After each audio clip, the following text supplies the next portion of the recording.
Chapter 47. Life is a struggle, outwardly and innerly.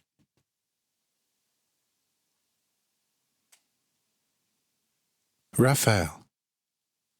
Look, let's take the inside of a house.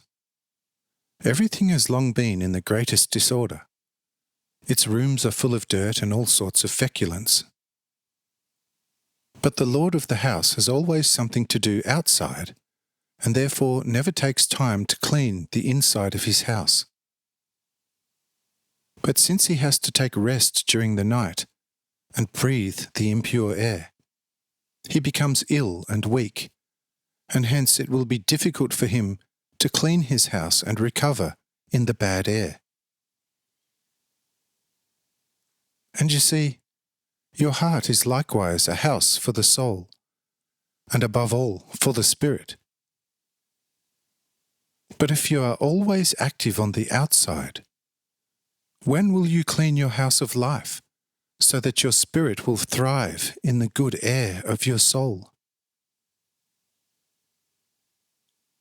So for the thriving of the soul and the spirit, whatever you do, external rest is essential.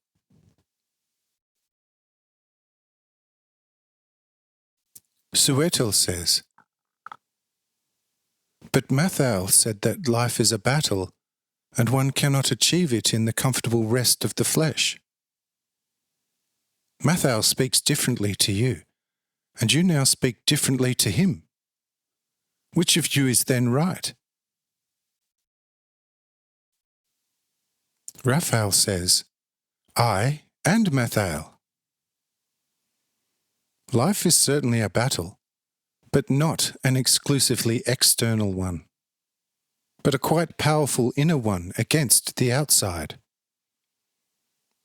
The external person must in the end be completely conquered by the internal. Otherwise, the inner person dies along with the external.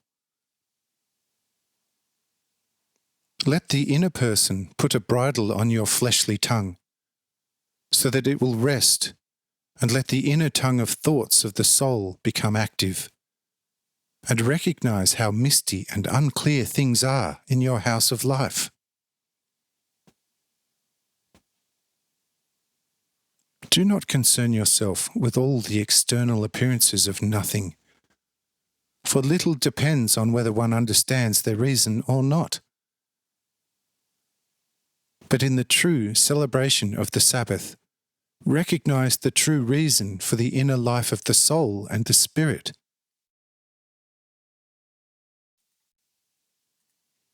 Everything should matter a lot to you and to every person.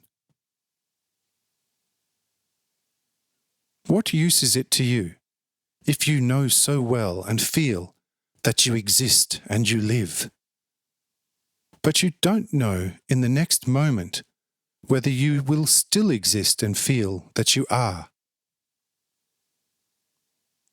What use is all knowledge and such high sciences if you don't recognize your own life and do not feel any science in yourself about its base?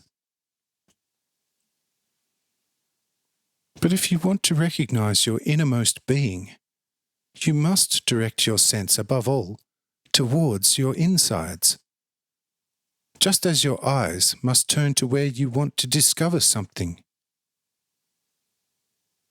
How will you see the sunrise if your eyes are turned towards the west? Do you not see, you who were a rabbi yourself, that you are as blind in your own sphere of life as an embryo in its mother's womb?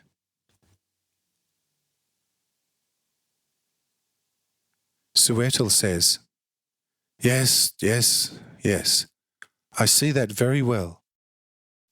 And we will all now be silent like a statue of stone.